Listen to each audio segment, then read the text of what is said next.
الحمد لله رب العالمين والصلاة والسلام على أشرف الأنبياء والمرسلين أما بعد فأعوذ بالله من الشيطان الرجيم من همزه ونفخه ونفثه بسم الله الرحمن الرحيم رب اشرح لي صدري ويسر لي أمري واحلل عقدة من لساني يفقه قولي اللهم انفعنا بما علمتنا وعلمنا ما ينفعنا وزدنا علما فبشر عباد الذين يستمعون القول فيتبعون أحسنه أولئك الذين هداهم الله وأولئك هم أولو الألباب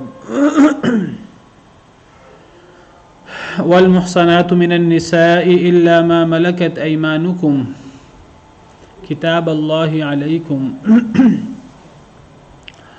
اور شادی شدہ عورتوں سے الا ما ملکت ایمانکم سوائے جن کے مالک تمہارے دائیں ہاتھ ہوں والمحصنات من النساء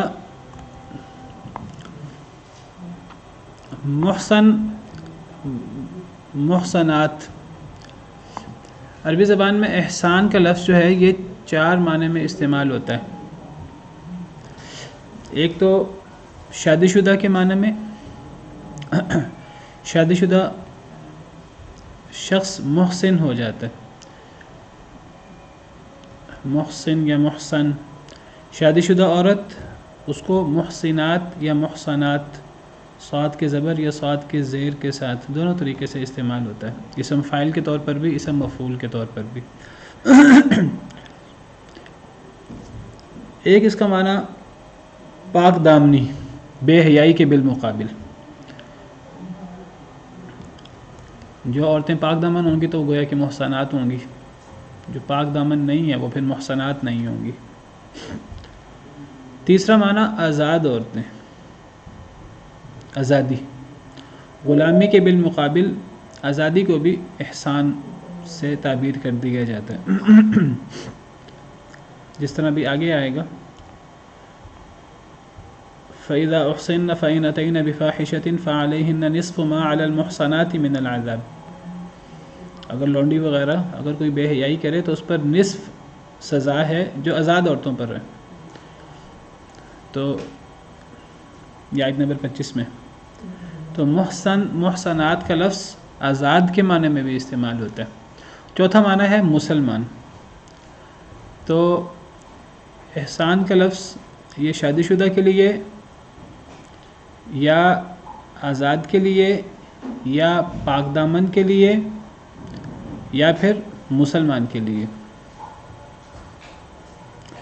یہاں پہلا معنی شادی شدہ عورت مراد ہے. قرآن کریم میں دیگر جگہوں پر آئے گا تو سیاق و سباق کے مطابق اس کا معنی متعین کریں گے. جیسے میں نے ابھی آپ کو کہا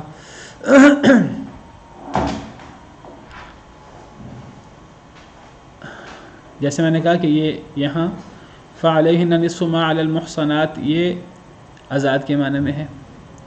قرآن کریم میں کئی آیات میں وَالَّذِينَ يَرْمُونَ الْمُحْصَنَاتِ سورہ نور میں جو لوگ پاک دامن عورتوں پر الزام لگائیں فحاشی کا, تو وہاں محسنات سے مراد پاک دامن عورتیں ہیں. تو یہاں والمحسنات من النساء یہاں محسنات سے مراد شادی شدہ عورتیں. تو فرمایا کہ والمحسنات من النساء اور شادی شدہ عورتیں وہ بھی. اس کا تعلق پچھلی آیت سے ہے. پچھلی آیت میں ہم نے پڑھا حرمت علیکم امہاتکم حرام کی گئی تم پر تمہاری مائیں. تو پچھلی آیت کریمہ میں لمبی آیت میں ہم نے بہت سارے رشتے پڑھے مردوں کے لیے جو رشتے حرام ہیں.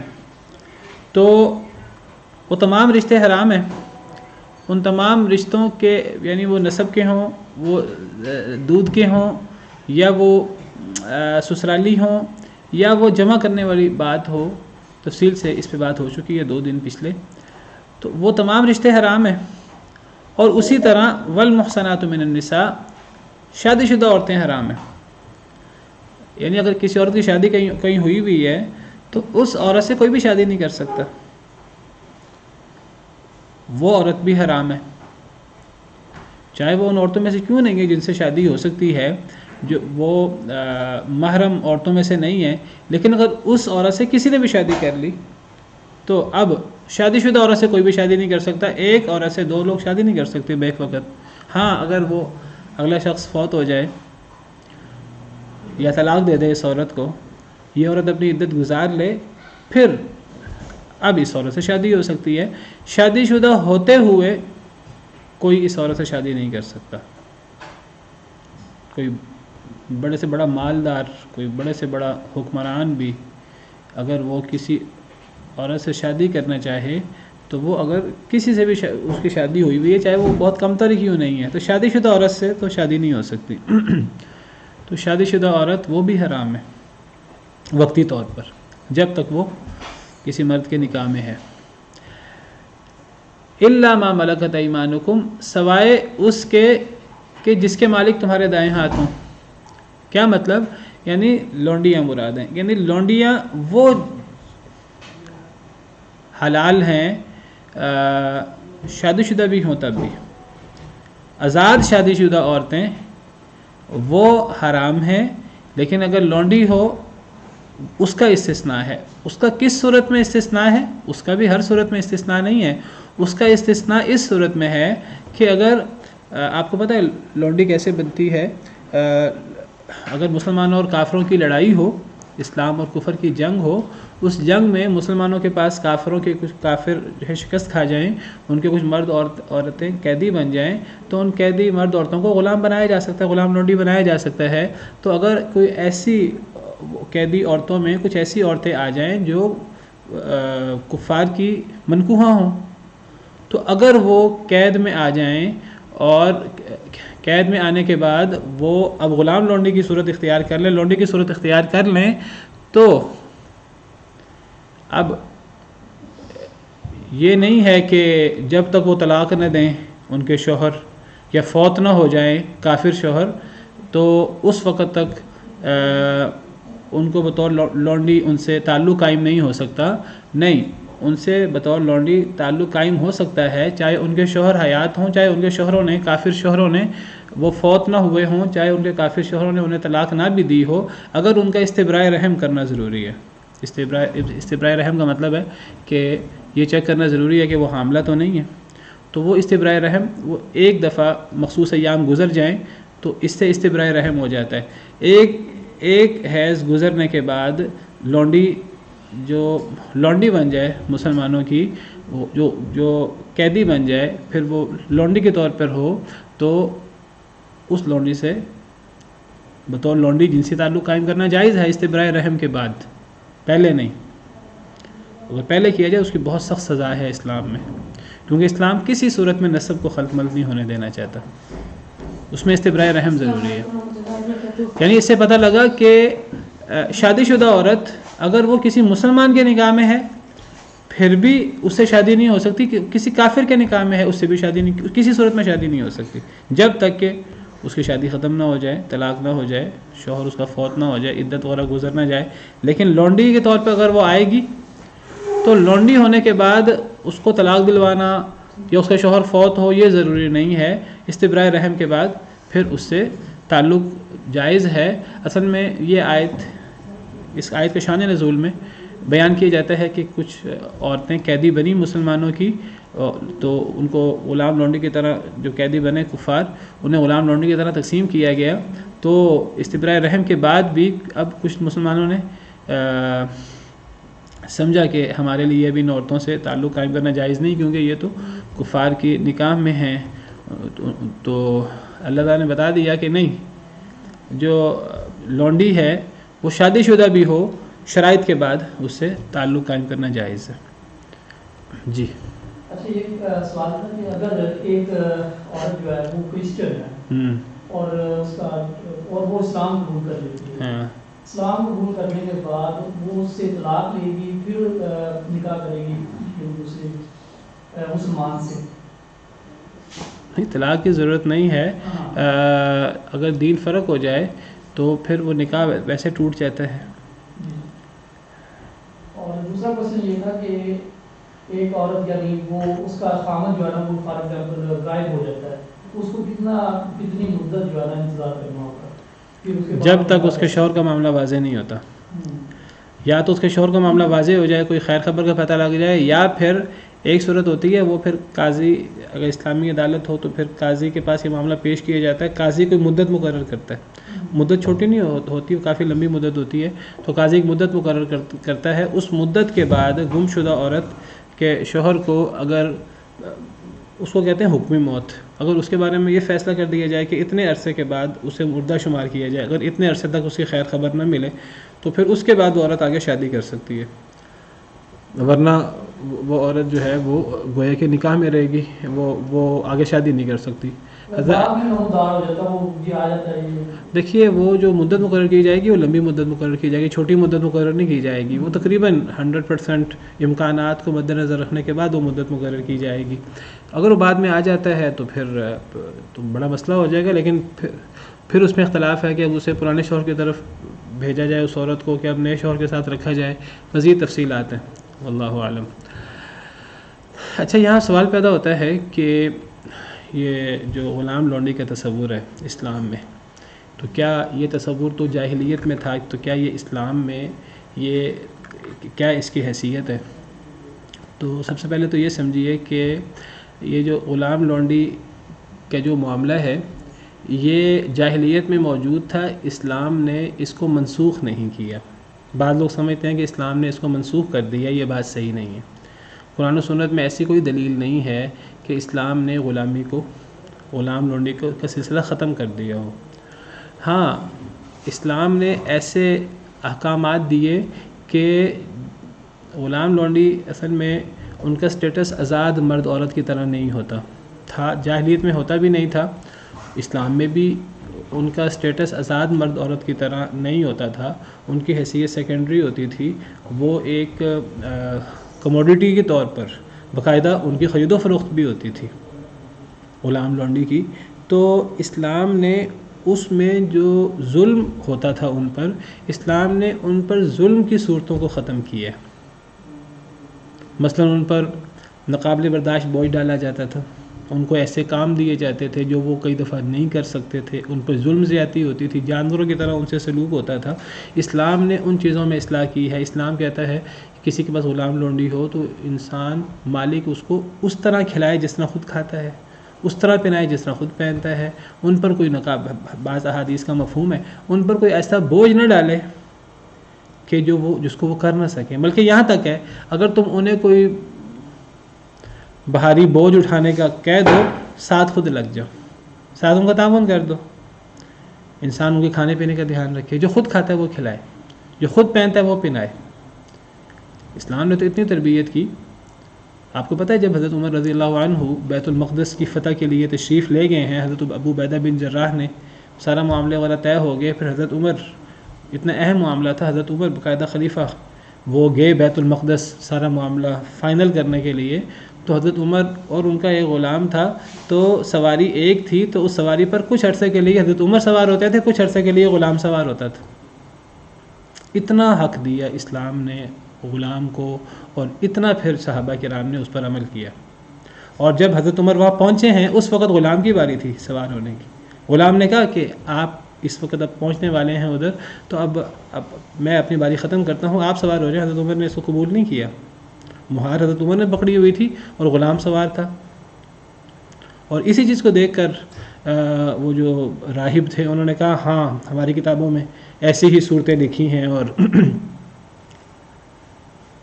تو اتنے حقوق اسلام نے, نبی صلی اللہ علیہ وسلم نے جو آخری وصیت کی اس میں عورتوں کے بارے میں وصیت ہے اور غلاموں کے بارے میں وصیت ہے. النساء الصلاۃ وما ملکت ایمانکم, نماز اور تمہارے غلام. یعنی آپ آخری وصیت میں بھی غلام لونڈی کے ساتھ احسان سلوک کی بات کر رہے ہیں, آپ نے ختم نہیں کیا اس کو. یہ مغالطہ ہے کچھ لوگوں کو, وہ سمجھتے ہیں اسلام نے ختم کر دیا. اسلام نے ختم نہیں کیا. ہاں اسلام نے ایسے اقدامات کیے ہیں کہ جس سے غلام لونڈی پر ظلم ختم کیا گیا. دیکھیے عرب لوگ ان کو بلا وجہ مارتے تھے, ظلم زیادتی کرتے تھے جاہلیت میں. آپ نے اس پر پابندی لگائی, اتنی تربیت کی کہ ایک صحابی نے, مشہور واقعہ ہے صحیح مسلم کے اندر, کہ ایک صحابی ان کا نام شاید معاویہ ہے, ابو معاویہ, تو حضرت معاویہ مشہور وہ نہیں ہے. تو ان کی کچھ جانور تھے، تو ان کی لونڈی جو ہے وہ ان جانوروں کو چرا رہی تھی، تو بھیڑیا آیا تو وہ ایک بکری کو لے گیا. تو اب لونڈی نے آ کر بتایا کہ جی وہ ایک بکری کو تو بھیڑیا لے گیا ہے. تو وہ بڑا غصہ آیا، ان کو نقصان ہوا ایک جانور کا، تو انہوں نے تھپڑ مار دیا اسے، تم نے بچایا کیوں نہیں؟ وہ عورت ذات تھی، وہ کیا کرتی، کیسے بچاتی؟ تو بعد میں وقتی طور پہ غصہ آیا تو تھپڑ مار دیا. بعد میں احساس ہوا، نبی صلی اللہ علیہ وسلم کی تربیت تھی، آپ کے احکامات تھے، تو احساس ہوا مجھ سے زیادتی ہو گئی ہے، یہ عورت ذات تھی، یہ بھیڑیے کا مقابلہ کیسے کرتی، یہ مجھے تو نقصان ہوا تو میں نے نقصان میں غصے میں آ کر یہ کر دیا ہے، یہ کیسے بچاؤ کرتی؟ تو نبی صلی اللہ علیہ وسلم کی خدمت میں حاضر ہوئے کہ مجھ سے زیادتی ہو گئی ہے، میں اب اس کا مداوع کرنا چاہتا ہوں، میں اس کے مداوع کے طور پہ اس عورت کو آزاد کرنا چاہتا ہوں، تو مجھے بتائیے کیا اس سے جو ہے میری زیادتی پوری ہو جائے گی؟ آپ نے فرمایا کہ تم اس طرح نہ کرو، تم اس کو میرے پاس لے آؤ. تو آپ نے اس لونڈی کو بلوایا اور آپ نے اس سے پوچھا کہ اللہ کے بارے میں تمہارا کیا خیال ہے؟ تو کہنے لگی کہ میں گواہی دیتی ہوں کہ لا الہ الا اللہ، کہ اللہ کے علاوہ کوئی معبود نہیں. آپ نے فرمایا میرے بارے میں تمہارا کیا خیال ہے؟ تو وہ کہنے لگی نہیں، بلکہ نبی صلی اللہ علیہ وسلم نے سوال کیا، پہلا سوال کہ این اللہ، اللہ کہاں ہے؟ صحیح مسلم کی مشہور روایت ہے. تو اس لونڈی نے جواب دیا کہ اللہ فی السماء، اللہ تعالیٰ آسمانوں میں ہے، بلندی میں ہے، یعنی اپنے عرش پر مستوی ہے، جیسے اللہ کی شان کو لائق ہے. تو نبی صلی اللہ علیہ وسلم نے سوال کیا کہ میرے بارے میں تم بتاؤ تمہارا کیا خیال ہے؟ کہنے لگی کہ میں گواہی دیتی ہوں کہ آپ اللہ کے رسول ہیں. تو نبی صلی اللہ علیہ وسلم نے فرمایا ان صحابی کو کہ ٹھیک ہے، اسے آزاد کر دو، یہ مومنہ ہے. تو اس حدیث مبارکہ کے ذریعے گویا کہ آپ نے صحابی کو اپریشیٹ کیا کہ ٹھیک ہے، تم سے زیادتی ہوئی، تم نے اس کو تھپڑ مار دیا بلا وجہ، اب تم اس کو آزاد کر رہے ہو، اچھی بات ہے، لیکن آپ نے ساتھ یہ بتایا کہ اگر آزاد کیا جائے غلاموں کو تو پہلے مسلمانوں کو آزاد کرنا چاہیے. قرآن کریم میں جگہ جگہ آپ دیکھیں کفارے، تو کفاروں میں کئی جگہ پر غلام آزاد کرنے کی بات ہے، اور کئی جگہ پر غلام آزاد کرنے کے ساتھ ایمان کی شرط ہے، فتحریر رقبۃ مؤمنہ، قتل خطا وغیرہ میں. آپ کہیں گے کہ مسلمان کیسے غلام ہو سکتا ہے، غلام کیسے بنتا ہے؟ تو میں نے بتایا آپ کو، غلام لونڈی مسلمانوں اور کافروں کی جنگ میں جو کافر اگر شکست ہو جائے تو قیدی بن جائیں تو ان کو غلام لونڈی بنایا جا سکتا ہے. ہاں، اگر غلام بننے کے بعد میں جاہلیت میں اور بعد میں بھی ان کو باقاعدہ ان کی خرید و فروخت بھی ہوتی تھی، تو کوئی مسلمان ہو جائے غلام بننے کے بعد، تو مسلمان ہونے کی وجہ سے کوئی آٹومیٹک آزاد نہیں ہو جاتا، یہ یاد رکھیے آپ. چونکہ اس نے مسلمانوں کے ساتھ لڑائی کی اور پھر وہ مسلمانوں کے ساتھ لڑائی میں پھر وہ قیدی بن گیا، تو اب وہ غلام ہے، اب اس کا اسٹیٹس غلامی کا ہے، اب وہ آزاد مرد یا عورت نہیں ہے. اب اگر وہ مسلمان بھی ہو جائے، باقی اللہ نے غلاموں کے اپنے حقوق رکھے ہیں، ان پر جمعہ نہیں ہے، ان پر جہاد نہیں ہے، دیگر احکامات. بلکہ حدیث مبارکہ میں ہے کہ اگر ایک غلام جو ہے وہ اللہ کا بھی دھیان رکھے، اللہ کے حقوق بھی پورے کرے، اپنے مالک کے حقوق بھی پورے کرے، تو 2 اجر ہیں اس کے لیے، بڑی فضیلت ہے اس کی. حضرت لقمان کا بڑی تعریف ہے قرآن کریم میں. بعض علماء کی رائے یہ ہے کہ یہ غلام تھے اپنے مالک کے. بہرحال تو اسلام نے ایسے طریقے رکھے ہیں جس سے غلامی کو کم کیا ہے، لیکن ختم نہیں کیا، منسوخ نہیں کیا. بعض لوگوں کی رائے یہ منسوخ کر دیا، منسوخ ہونے کی کوئی دلیل نہیں ہے. اگر منسوخ ہوتا تو کبھی نبی صلی اللہ علیہ وسلم آخری وصیت میں غلام کی بات نہ کرتے. آپ تو غلام سے حسن سلوک کی بات کر رہے ہیں. اور پھر یہ یاد رکھیے، بعض لوگ سمجھتے ہیں غلامی سراسر ظلم ہے، غلامی ظلم نہیں ہے. غلامی کی جو بنیاد ہے آپ دیکھیے کہ جیسے میں نے ذکر کیا کہ غلام کیسے بنتے تھے. غلامی یہ نہیں ہے کہ کسی آزاد شخص کو، مرد عورت کو اغوا کر لیا جائے اور اس کو بیچ دیا جائے، یہ تو بالکل جائز نہیں ہے. پرانے زمانے میں اس طرح بھی ہو جاتا تھا، یہ جائز نہیں ہے صورت. کسی شخص کو اغوا کر کے غلام بنا لینا جائز نہیں ہے. اس کی ایک ہی صورت ہے کہ جنگ کے نتیجے میں مسلمانوں کی فتح ہو اور اس میں قیدی بن جائیں. اب سوال یہ ہے کہ وہ جو قیدی بن جائیں گے ان قیدیوں کو کیا کیا جائے گا؟ دیکھیے اللہ نے قرآن کریم میں فرمایا کہ فَإِمَّا مَنًّا بَعْدُ وَإِمَّا فِدَاءً، جو قیدی بن جائیں کفار، اب یا تو آپ فدیہ لے کے چھوڑ دیں یا آپ احسان کر کے چھوڑ دیں. سورہ محمد میں یا آپ فدیہ لے کے چھوڑ دیں یا آپ احسان کر کے چھوڑ دیں۔ ایک تیسری صورت بھی ہے کہ قتل کر دیا جائے انہیں، خاص طور پہ جو بڑے بڑے سرغنہ ہیں۔ جنگ بدر میں نبی صلی اللہ علیہ وسلم نے تو فیصلہ کیا تھا صحابہ کرام سے مشورہ کر کے، کئی صحابہ نے مشورہ دیا قتل کر دیا جائے، کئی صحابہ نے مشورہ دیا کہ فدیہ لے کے چھوڑ دیا جائے۔ نبی صلی اللہ علیہ وسلم نے اس پر عمل کر دیا، لیکن اللہ نے جو اللہ کا فیصلہ تھا جنگ بدر کے بارے میں کہ ان کو قتل کرنا چاہیے تھا، قرآن کریم میں آیات اتر گئیں، ما کان للنبی ان یکون له اسری حتی یثخن فی الارض، نبی کے لائق یہ نہیں تھا جب اس کے پاس قیدی تھے کہ وہ خون نہ بہاتا، نبی کا خون بہانا چاہیے تھا۔ حضرت عمر کی رائے وہاں اس پر عمل ہونا چاہیے تھا۔ تو ایک صورت یہ بھی ہے کہ قیدی کو قتل کر دیا جائے، ایک صورت ہے کہ قیدی کو فدیہ لے کے چھوڑ دیا جائے، ایک صورت ہے کہ قیدی کو ویسے ہی بغیر فدیہ لیے چھوڑ دیا جائے، احسان کر کے چھوڑ دیا جائے، اور ایک چوتھی صورت بھی ہے کہ قیدی کو بطور قیدی جیل میں ڈال دیا جائے۔ تو اگر تو آزاد کر دیا جائے کوئی معاہدہ وغیرہ کر کے تو ٹھیک ہے، قتل کر دیا جائے یا آزاد کر دیا جائے۔ اگر یہ نہیں ہوتا تو اب قیدی کو قید میں رکھنا جیل میں، یہ ایک بہت بڑا بوجھ ہے حکومت کے اوپر۔ قیدی جب تک جیل میں رہے گا تو کیا کرے گا کہ ایک تو اس کو قید رکھنے پر خرچ آئے گا، نمبر 2 اس کو کھلانے پلانے پر خرچ آئے گا۔ اگر وہ قید ہوگا تو وہ کام تو نہیں کرے گا، جب وہ کام نہیں کرے گا تو خود کمائے گا تو نہیں، تو کون کھلائے گا؟ پھر اسلامی حکومت کھلائے گی۔ اسلامی حکومت پر اتنا بڑا بوجھ آئے گا، ایک تو گھر بٹھا کر قید میں بٹھا کر کھلانے کا بوجھ، پھر اس کو کہ وہ بھاگ نہ جائے، یہ سارے انتظامات کا بوجھ۔ تو کیا اس سے بہتر نہیں ہے کہ حکومت جو ہے وہ قیدی جو ہے وہ جیل میں بھرتے جائیں اور حکومت پر ان کی ذمہ داری ہو؟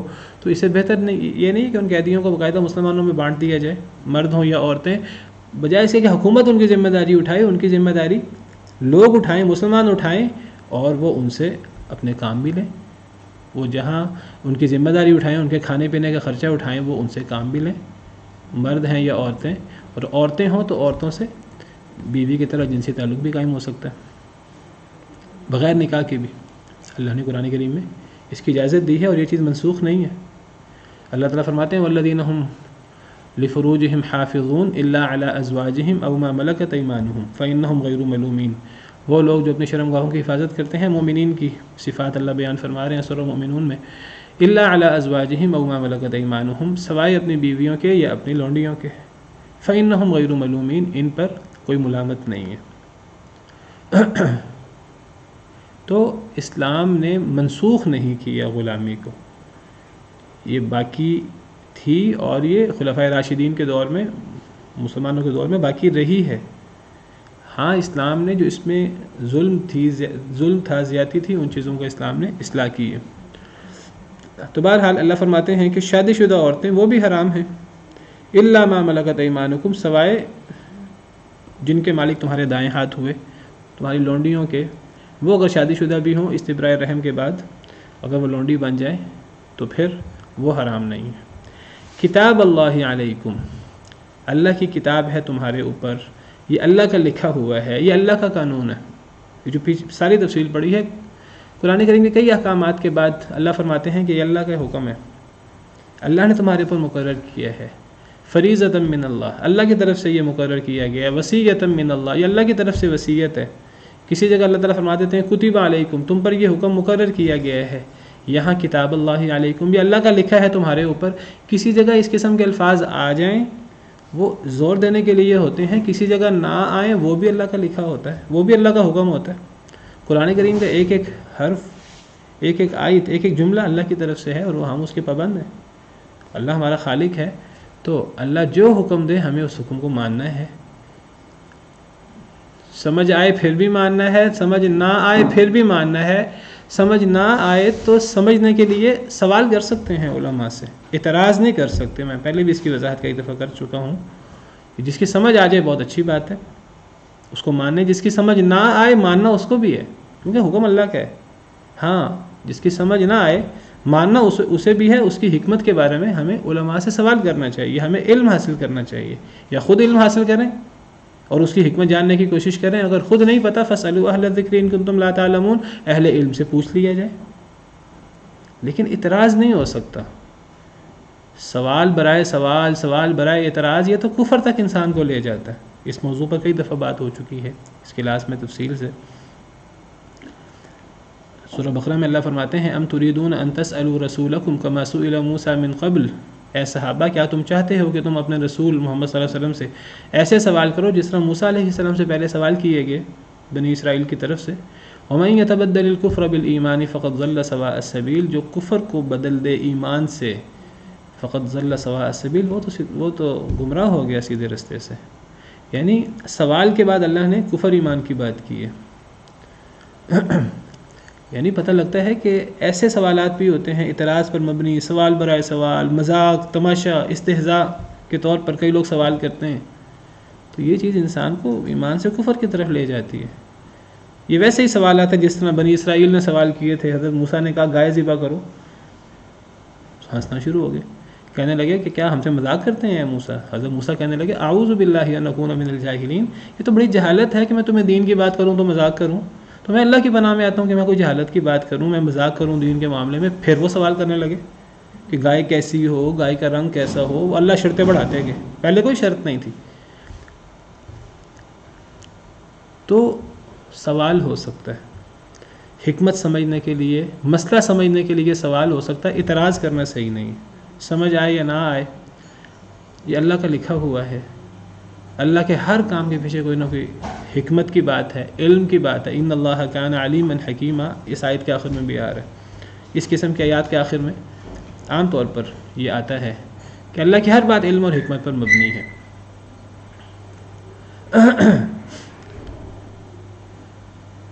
وتمت کلمۃ ربک صدقا وعدلا، آپ کے رب کے کلمات سچائی اور عدل کے ساتھ مکمل ہو گئے۔ اللہ قرآن میں فرماتے ہیں اللہ کا ہر حکم سچا بھی ہے، ہمارا ایمان ہونا چاہیے، ہمارے ایمان کا حصہ ہے۔ اللہ کا ہر حکم، ہر کلمہ اللہ کے حکم کا وہ سچا بھی ہے اور عادلانہ بھی ہے، عدل پر بھی مبنی ہے اور سچا بھی ہے۔ نہ وہ جھوٹ ہو سکتا ہے، غلط ہو سکتا ہے، نہ وہ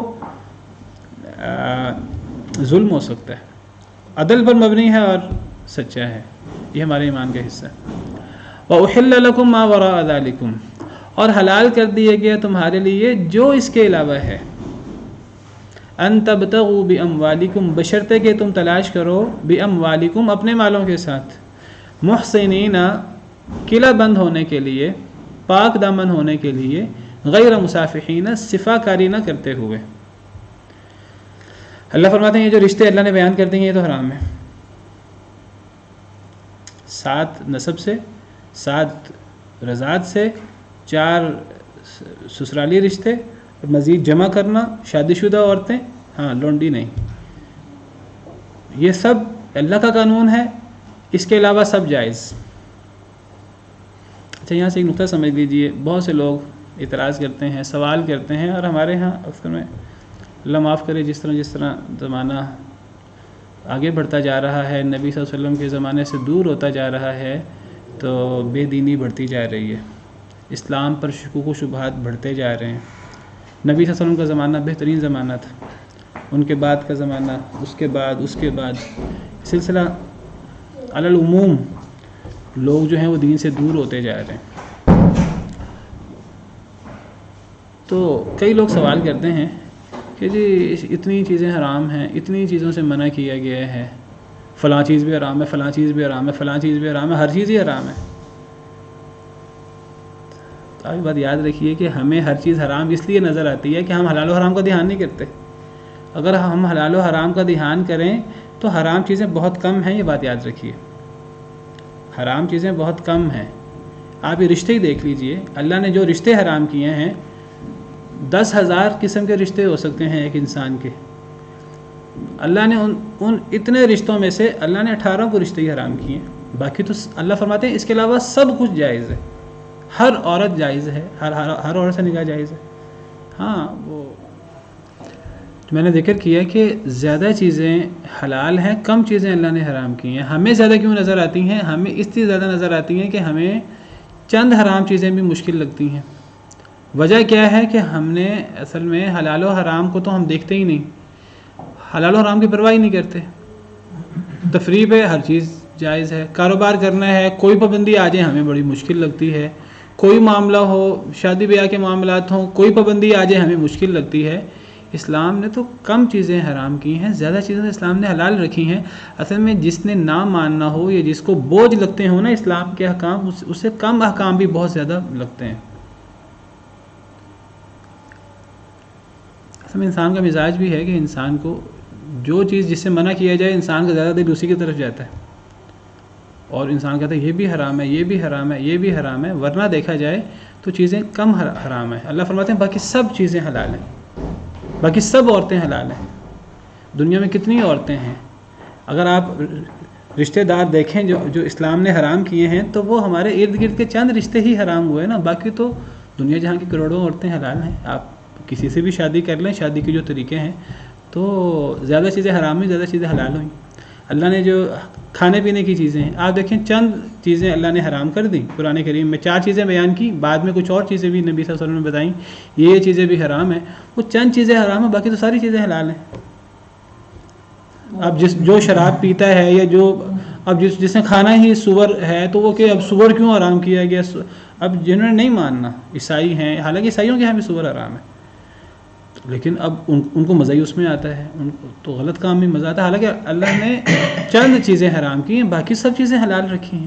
یہی چیز آپ باقی جگہ پہ دیکھیں گے، حرام چیزیں بہت کم ہیں، حلال چیزیں بہت زیادہ ہیں۔ الحلال بین والحرام بین، حلال واضح ہے، حرام واضح ہے، تو زیادہ چیزیں حرام نہیں ہیں۔ اصل میں اللہ نے چیزیں، جو پہلی بات ہے جو اللہ نے چیزیں حرام کی ہیں، ان میں ہمارا کوئی نہ کوئی نقصان ہے۔ اللہ نے جو چیزیں حرام کی ہیں، ان چیزوں کی حرمت میں کوئی نہ کوئی حکمت ہے اللہ کی طرف سے۔ وہ چیزیں کسی نہ کسی طریقے سے ہمارے لیے نقصان دہ ہیں، اور اللہ ہماری آزمائش بھی چاہتے ہیں۔ ہم اللہ کی مخلوق ہیں، ہم اللہ کے پابند ہیں، ہمیں اللہ کی بات ماننی چاہیے، اور اللہ نے زیادہ چیزیں ہمارے لیے حلال رکھی ہیں۔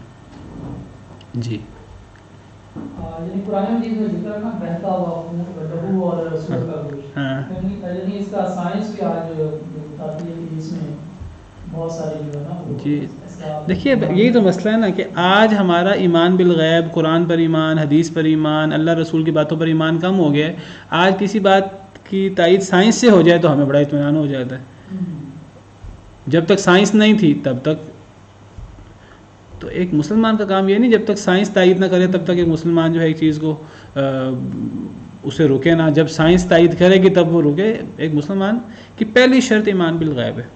جو بات قرآن و سنت سے ثابت ہو جائے صحیح طریقے سے، اس پر ایمان لانا ضروری ہے، مجھے سمجھ آئے یا نہ آئے۔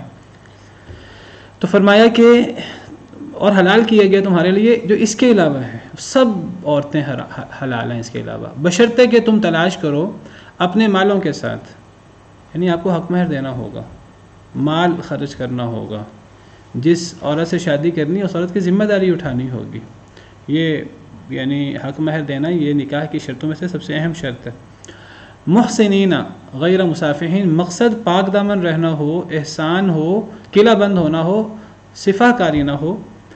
اصل میں احسان کا مطلب، یہ پاک دامن ہونے کا مطلب یہ ہے کہ انسان شادی کرے، مرد کسی عورت سے، اللہ نے ایک سلسلہ بنایا ہے نسل انسانی کو بڑھانے کا۔ مرد عورت کی شادی ہوتی ہے، پھر آگے سلسلہ جو ہے وہ نسل بڑھتی ہے آگے، اور اللہ نے مرد عورت کے اندر اٹریکشن رکھی ہے، لیکن اللہ فرماتے ہیں کہ صرف جنسی کشش نہ ہو، بلکہ اصل مقصود پاک دامن رہنا اور ذمہ داری اٹھانا ہو، صرف صفا کاری مقصد نہ ہو۔ صفا کاری، صفا سے کیا مراد ہے؟ غیر مصافحین، یعنی مرد عورت شادی کریں، مخصوص صرف جنسی خواہش پوری کرنا ہو، کوئی ذمہ داری کوئی دوسرے کی نہ اٹھائے۔ حالانکہ یہ جو مرد عورت کی شادی ہوتی ہے، یہ صرف لڑکا لڑکی کی شادی نہیں ہوتی، یہ 2 خاندانوں کا ملاپ ہوتا ہے، 2 خاندانوں کا تعلق بنتا ہے۔ اور دیکھیے کہ کتنے رشتے نسب سے حرام ہوتے ہیں، ان سے رشتہ داری بنتی ہے، کتنے رشتے سسرالی رشتے بنتے ہیں۔ جس طرح اپنی ماں، بہن، بیٹی، پھوپھی، خالہ، بھانجی، بھتیجی، تو جو بیوی کی ماں ہے، بیوی کی بیٹی ہے، بیوی کی بہن ہے، بیوی کی پھوپھی ہے، بیوی کی خالہ ہے، اس کے بارے میں بھی احکامات ہیں، ان سے بھی تو تعلق جڑ رہا ہے۔ تو صرف ایک مرد پہ ایک عورت کی ذمہ داری نہیں آتی، اگر ضرورت ہو تو باقی لوگوں کی ذمہ داری بھی آتی ہے۔ اور مرد بھی اور عورت بھی جب یہ ایک رشتے میں بنتے ہیں اللہ کے نام پر، اللہ کے کلمے کے ساتھ، اللہ کے نام کے ساتھ یہ رشتہ جڑتا ہے، اس میں تقدس آتا ہے، تو مقصود تا حیات، تا زندگی ایک دوسرے کے ساتھ ساتھ رہنا، یہ مقصود ہونا چاہیے. صرف وقتی خواہش پوری کر کے پھر کوئی ذمہ داری نہ اٹھانا، چاہے وہ نکاح کے نام پر کیا جائے. یہ تو زنا ہے، یہ تو صفا ہے، یہ نکاح نہیں ہے. آپ میں نے جیسے کل بھی ذکر کیا تھا، متا کر لے کوئی شخص کہ یہ تو نکاح ہے، میں تو نکاح ہے متا کر رہا ہوں. حلالہ کی ہمارے ہاں عجیب و غریب صورتیں ہیں. کیا فرق ہے حلالہ میں اور زنا میں؟ اللہ معاف کرے. کسی عورت کو حلال کرنے کے لیے کسی مرد کے حوالے کر دینا ایک رات کے لیے، یہ وقتی جو ہوتا ہے، وقتی تو نکاح ہوتا ہی نہیں ہے. نکاح تو ایک دائمی سوچ کے ساتھ ہوتا ہے. باقی اگر نہ نبھے، نکاح کے وقت کوئی ایسی بات ذہن میں نہیں ہونی چاہیے. نہ نبھے تو علیحدگی ہو سکتی ہے، اللہ نے علیحدگی کی صورتیں رکھی ہیں، لیکن جب نکاح ہو اس وقت تا زندگی ساتھ نبھانے کی بات ہونی چاہیے، ذمہ داری اٹھانے کی بات ہونی چاہیے. صرف صفا کاری، صرف وقتی خواہش پوری کرنا. دیکھیں نکاح میں بھی حق مہر ہوتا ہے، اور زنا میں بھی مرد عورت زنا کرتے ہیں تو مرد عورت کو کچھ دے دے. تو فرق کیا دونوں میں؟ زنا میں اور نکاح میں فرق تو احسان کا ہے، تا زندگی ذمہ داری اٹھانے والی بات ہے. اگر نکاح کے نام پر بھی کوئی شخص، جیسے میں نے شاید ذکر کیا تھا اسی کلاس میں، کہ ہم لوگ کیا کرتے ہیں آج نام بدل کر چیزوں کو جائز کرنے کی کوشش کرتے ہیں. رشوت کو تحفہ کہہ کر حلال کر لیں، سود کو انٹرسٹ کہہ کر حلال کر دیں، تو متا کو نکاح کہہ کر، زنا کو نکاح کہہ کر حلال کرنے کی کوشش کریں. اسی طرح اللہ تعالیٰ نے فرمایا کہ یہ جو نکاح طلاق کا معاملہ بڑا سینسٹیو معاملہ ہے، بلا وجہ طلاقیں نہیں دینی چاہیے. اگر 3 طلاقیں ہو گئی ہیں تو اب جب تک کسی دوسرے شوہر کے ساتھ اس عورت کی شادی نہ ہو اور پھر وہ دوبارہ پہلے شوہر کے لیے حلال نہیں ہو سکتی. ہم نے اس کا حل نکال لیا اور وہ سراسر زنا ہے. نبی صلی اللہ علیہ وسلم نے لعنت کی ہے، لعن اللہ المحلل والمحلل له. اللہ نے لعنت کر دی ہے حلالہ کرانے والے پر بھی اور جس کے لیے حلالہ کرایا گیا ہے. حضرت عمر نے فرمایا تھا کہ اگر میرے پاس کوئی حلالہ کا معاملہ آیا میں ان کو رجم کروں گا. یہ تو زنا ہے سراسر. لیکن ہمارے ہاں بہت سارے لوگ ہیں وہ کہتے ہیں کہ ٹھیک ہے عمل تو لانتی ہے لیکن اس سے عورت حلال ہو جاتی ہے. اللہ معاف کرے. تو یہ جو وقتی معاملہ ہے، وقتی معاملہ وہ صفا کر رہی ہے، وہ زنا ہے. زنا میں چاہے اس کا آپ نام نکاح رکھ دیں، نکاح کے اندر جب نکاح ہو اس وقت تا حیات ذمہ داری اٹھانے والی بات ہوتی ہے، مرد کی طرف سے بھی عورت کی طرف سے بھی. یہ وقتی معاملہ نہیں ہوتا. تو ایک تو اس میں حق مہر ہوگا، نمبر 2 اس سے ذمہ داری اٹھانے کی بات ہوگی اور تا حیات ذمہ داری اٹھانے کی بات ہوگی، وقتی معاملہ نہیں ہوگا. اور تیسری ایک چیز ہے جس کا یہاں ذکر نہیں ہے، قرآن کریم کی تیسری دیگر آیات میں ذکر ہے، وہ ہے پوشیدہ دوستی کے نتیجے میں نکاح نہیں ہو سکتا، چوری چھپے نکاح نہیں ہو سکتا. ولا متخذی اخدان، مردوں کے حوالے سے بھی اور عورتوں کے حوالے سے بھی. یہ جو گرل فرینڈ بوائے فرینڈ اور دوستیاں اور یاریاں، یہ تو یہ چیزیں جائز نہیں ہیں. یہ ہر چیز علی الاعلان ہوتی ہے، لوگوں کے سامنے ہوتی ہے، ولی کے ساتھ ہوتی ہے، گواہوں کے ساتھ ہوتی ہے. لا نکاح الا بولی و شاہد عدل. اور آپ نبی صلی اللہ علیہ وسلم نے فرمایا، صحیح حدیث ہے کہ ولی کے بغیر اگر نکاح ہو تو وہ نکاح باطل ہوتا ہے. 3 دفعہ آپ نے فرمایا، صحیح حدیث مبارکہ. تو فرمایا کہ ان محرمات کے علاوہ سب عورتیں، دنیا کی جہاں کی عورتیں حلال ہیں تمہارے لیے اگر یہ شرائط پائی جائیں تو. فَمَسْتَمْتَعْتُمْ بِهِ مِنْهُنَّ فَآتُوهُنَّ أُجُورَهُنَّ فَرِيضَةً، پس جو تم فائدہ اٹھاؤ بھی ساتھ اس کے، منہن ان عورتوں سے، فَآتُوهُنَّ أُجُورَهُنَّ فَرِيضَةً، پس دو انہیں ان کے حق مہر. فریضہ ایک فریضے کے طور پر. جو تم عورتوں سے فائدہ اٹھاؤ، مرد کا ہاتھ اوپر ہوتا ہے، مرد قوام ہوتا ہے، تو مرد کی ذمہ داری ہے مرد پیسہ بھی خرچ کرے. اگرچہ دیکھیے مرد کا عورت سے نکاح ہوتا ہے، عورت کا بھی مرد سے نکاح ہوتا ہے، مرد کی بھی خواہش پوری ہوتی ہے، عورت کی بھی خواہش پوری ہوتی ہے. لیکن چونکہ مرد کا ہاتھ اوپر ہے، مرد کا گیونگ ہینڈ ہے، تو اللہ نے مرد کے اوپر پیسہ خرچ کرنا یہ مرد کی ذمہ داری ہے، حق مہر دینا. تو اللہ فرماتے ہیں جو تم فائدہ اٹھاؤ عورتوں سے تو پھر ان کو حق مہر دو. حق مہر بھی دے، بعد میں ذمہ داری بھی اٹھائے، تحفہ تحائف بھی، سب چیزیں یہ مرد کی ذمہ داری ہے. حق مہر دینا ضروری ہے اور یہ بنیادی شرط ہے نکاح کی. لیکن یہ بات یاد رکھیے کہ حق مہر معاوضہ نہیں ہوتا، یہ کسی عضو کا بدلہ نہیں ہے. بعض لوگوں نے اس کو ایک عضو کی قیمت بنا لی ہے. اور پھر وہاں سے عجیب و غریب تفصیلات ہیں مزید کہ جی وہ ایک عضو جو ہے نا ہاتھ کاٹا جاتا ہے 10 درہم میں، تو نکاح کا حق مہر بھی جو ہے وہ 10 درہم کم از کم ہونا چاہیے. اور ایک زمانے میں 10 درہم کی مالیت روپوں میں 32.5 روپے ہوتی تھی، وہاں سے شرعی حق مہر 32.5 روپے آ گیا. یہ جو حق مہر ہوتا ہے یہ کوئی بدلہ نہیں ہوتا، نہ کوئی مرد کسی کو خرید رہا ہے اور نہ یہ کسی عضو کی قیمت ہے.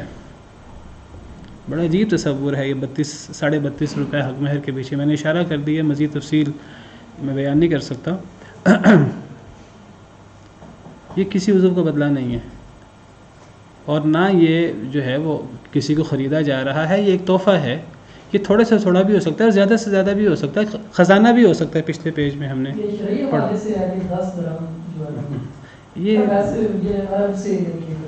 یہ میں نے آپ کو اشارہ کر دیا ہے. وہ کہتے ہیں کہ اصل میں ایک مرد ایک عورت کے ایک حصے سے فائدہ اٹھاتا ہے، گویا کہ وہ حصے کی قیمت ہے، یہ فرج کی اور شرمگاہ کی یہ قیمت ہے. تو جس طرح ہاتھ کاٹا جاتا ہے 10 درہم سے کم پہ ہاتھ نہیں کاٹا جاتا، تو یہ گویا کہ نکاح کرنے پر آپ اس عضو سے فائدہ اٹھا سکتے ہیں. تو یہ اس کی قیمت 10 درہم. پہلی بات تو یہ کہ 10 درہم پہ ہاتھ کاٹنا یہ حدیث بھی صحیح نہیں ہے، وہ 3 درہم کی بات ہے، 10 درہم کی بات بھی نہیں ہے. پہلے اس کو 10 درہم بنایا ضعیف حدیث کے نتیجے میں، اور پھر جس دور میں یہ شرعی حق مہر 32.5 روپے قرار دیا گیا کتابوں میں، تو اس دور میں 10 درہم یہ 32.5 روپے کے برابر بنتے تھے. آئی سمجھ؟ یہ تفصیل ہے ساری اس کے پیچھے، بڑی عجیب تفصیل، آپ حیران ہوں گے. اور اس کو شرعی حق مہر کہا جاتا ہے. یہ کوئی شرعی حق مہر نہیں ہے. شرعی حق مہر اگر کوئی ہونا تھا تو وہ حق مہر ہونا چاہیے جو نبی صلی اللہ علیہ وسلم نے اپنی بیویوں کو دیا تھا. آپ نے اپنی بیویوں کو 500 درہم کے قریب حق مہر دیا تھا. باقی حق مہر کم بھی ہو سکتا ہے، اس کی کم سے کم ہونے کی کوئی شرط نہیں ہے. نبی صلی اللہ علیہ وسلم نے ایک صحابی سے کہا تھا جاؤ گھر جا کر لوہے کی انگوٹھی تلاش کر لو. اس کو لوہے کی انگوٹھی بھی نہیں ملی. صحیح بخاری کی حدیث ہے. آپ نے فرمایا کچھ قرآن یاد ہے؟ یہی قرآن ہی سکھا دینا اپنی بیوی کو. اور زیادہ حق مہر بھی ہو سکتا ہے، جتنا استطاعت ہو انسان کو اچھا حق مہر دینا چاہیے. لیکن یہ حق مہر اتنا نہ ہو کہ وہ شادی کے راہ میں رکاوٹ بن جائے. تو فرمایا کہ حق مہر ضرور دو. ولا جناح علیکم فیما تراضیتم بہ من بعد الفریضہ، تم پر کوئی گناہ نہیں ہے جو تم آپس میں رضامندی اختیار کرو جس پر حق مہر مقرر کرنے کے بعد. آپ کو پتہ ہے کہ حق مہر فوری بھی ادا کیا جا سکتا ہے نکاح کے موقع پر، اور حق مہر کو لیٹ بھی کیا جا سکتا ہے. معجل بھی ہوتا ہے جلدی، اور معجل لیٹ بھی ہو سکتا ہے. اگر حق مہر لیٹ ہو جائے، طے کر دیا جائے، ادائیگی کی بات بعد میں ہو، تو بعد میں میاں بیوی شادی کے بعد کسی اور حق مہر پہ اتفاق کر لیں. کوئی بوجھ نہ ہو عورت پر، کسی قسم کا بوجھ نہ ہو. اگر بوجھ کے نتیجے میں عورت جو ہے وہ مانے گی تو وہ معاف نہیں ہوگا، وہ کم نہیں ہوگا کسی بوجھ کے بغیر. اگر بعد میں ان کا کوئی آپس میں کھلے دل کے ساتھ اتفاق ہو جاتا ہے حق مہر کم کرنے پر یا زیادہ کرنے پر یا معاف کرنے پر، کوئی حرج نہیں ہے. کوئی حرج نہیں تم پر جو تم حق مہر مقرر ہونے کے بعد آپس میں جس پر اتفاق کر لو. اچھا، یہاں سے بعض لوگوں نے فمستمتعتم کا مطلب ہے کہ انسان نکاح کے بعد جو عورت سے فائدہ اٹھاتا ہے، مرد عورت سے جن سے تعلق کا جواز ہوتا ہے، تو فرمایا کہ حق مہر ادا کرنا ہے. شیعہ حضرات، بعض حضرات وہ اس سے نکاح متع ثابت کرتے ہیں. کہتے ہیں فمستمتعتم سے مراد نکاح متع ہے، یعنی تم جو وقتی نکاح کر لو تو کچھ اس کی قیمت ادا کر دو. یہ تو مراد ہی نہیں ہے اس آیت سے. صحابہ، تابعین، تبع تابعین کسی نے اس آیت سے یہ مراد نہیں لی. اس آیت سے تو مراد ہے نکاح کے بعد جو مرد عورت کا تعلق ہوتا ہے تو حق مہر دینا چاہیے. نکاح کے بعد کا تعلق مراد ہے، اس سے نکاح متع مراد نہیں ہے. اور وہ جو متع نبی صلی اللہ علیہ وسلم کے دور میں کچھ وقت کے لیے حلال تھا، بعد میں نبی صلی اللہ علیہ وسلم نے حرام کر دیا، وہ جاہلیت کے دور کے طور پر متع پہلے بھی ہوتا تھا.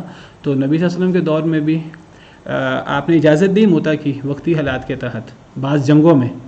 پھر بعد میں آپ نے اس کو قیامت تک کے لیے حرام کر دیا. وہ متع کا ثبوت اس آیت کے نتیجے میں نہیں تھا. یہ آیت متع کی بات نہیں اس میں ہو رہی، یہ آیت بالکل الگ ہے.